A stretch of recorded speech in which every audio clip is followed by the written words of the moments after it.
Pembroke. Madam Speaker, as a Member of Parliament for Renfrew-Nipissing-Pembroke, home to Canada's largest army base, it's my privilege to represent the women and men of Garrison Petawawa.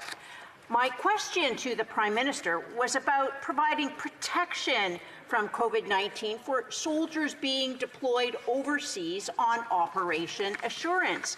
The same question for soldiers deployed outside Canada on Operations Impact, Naberius, Snow Goose, Driftnet, Soprano, Projection, Presence, Unifier, Jade, Proteus, Calumet, Cobalt, Neon. Since the start of the COVID pandemic, almost 1,300 members of Canada's armed forces have contracted the virus, an infection rate that's almost double the rate among all Canadians. Soldiers are at higher risk.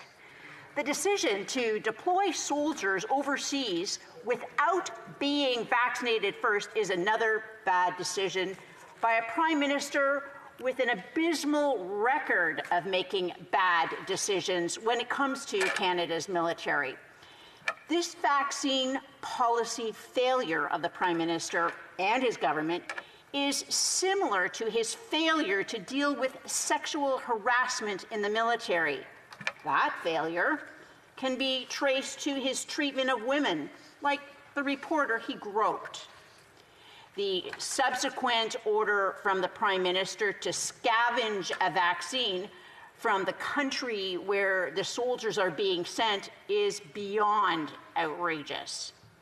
Many, if not most of the countries where Canadian soldiers are deployed will try to obtain doses of a COVID-19 vaccine from COVAX. COVAX is the global vaccine sharing initiative jointly coordinated by the World Health Organization, the Coalition for Epidemic Preparedness Innovations, and Gavi, the Vaccine Alliance. Without COVAX, many of the world's poorest countries would have no vaccines at all. If the world is expected to get a handle on COVID, it will depend on a global effort to vaccinate as many willing citizens as possible. The Canadians are embarrassed by the Prime Minister's decision to access vaccines from a program primarily designed to help developing countries. Forcing deployed military members to source medical vaccines from the local supply puts soldiers and their families at unnecessary risk. The situation faced by our deployed soldiers was brought to my attention by the families of serving soldiers. The following letter was written to the Minister of Defence, to whom it may concern. I thank you for your response, although since it's taken more than 2 months to respond, the situation has drastically changed. Since writing to you with my concerns, my partner has spent more than half his deployment in some form of isolation as a precaution, close contact, and finally after he contracted COVID-19, along with many other CF personnel sent to communal living during an outbreak. Your response was also not helpful in that it's a carbon copy of the information published months ago by the Department of National Defence and disseminated publicly.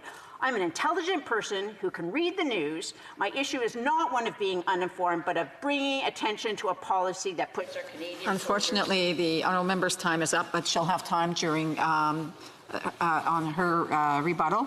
The honourable member, the honourable parliamentary secretary, to the Minister of National Defence. Thank you very much, Madam Speaker.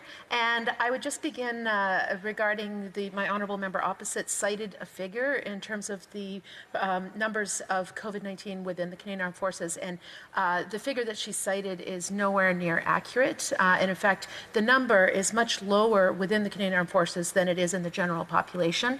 Having said that, Madam Speaker, la santé et le bien-être des membres des Forces armées canadiennes. The health and well-being of members of the Canadian Armed Forces has always been a high priority for us. That is why our policy of defense gives clear directives about our defense guidelines over 20 years. It's done. In fact, Chapter 1 of our defense policy, Strong, Secure, Engaged, spells out our desire for well-supported, diverse, resilient people and families. People are at the core of everything that the Canadian Armed Forces does to deliver on its mandate. That's why we are taking concrete steps to ensure the safety and well-being of our members, regardless of location. The Canadian Armed Forces have taken unprecedented measures to protect the health and well-being of members, prevent the spread of COVID-19, and preserve the ability to conduct essential military operations at home and abroad. At the outset, National Defence quickly changed its work posture, adhering to advice from Canadian health authorities and the CAF Surgeon General. Les membres ont reçu pour instruction de travailler à des Members have received the instruction to work remotely, and activities have been reduced to those deemed essential. Among other things, we have implemented measures to stop the spread of COVID-19, such as appropriately timed tests, training, quarantine requirements, and contact tracing. This also includes providing PPE in order to enable them to carry out their tasks safely. Forces are aware that some members deployed on Operation Reassurance in Latvia had tested positive for COVID-19. For operational security reasons, specific numbers of affected members will not be released. That said, we knew that we needed to move quickly on providing vaccines to our members. That's why the Canadian Armed Forces began its COVID-19 immunization campaign in January. The Canadian Armed Forces is allocating vaccines to its members according to its vaccine prioritization framework, beginning with Priority Group 1. Vaccines are currently being prioritized toward members working with vulnerable Canadians in high-risk settings across Canada as part of Op Laser, and members who have health conditions that place them at increased risk of severe COVID-19 infection.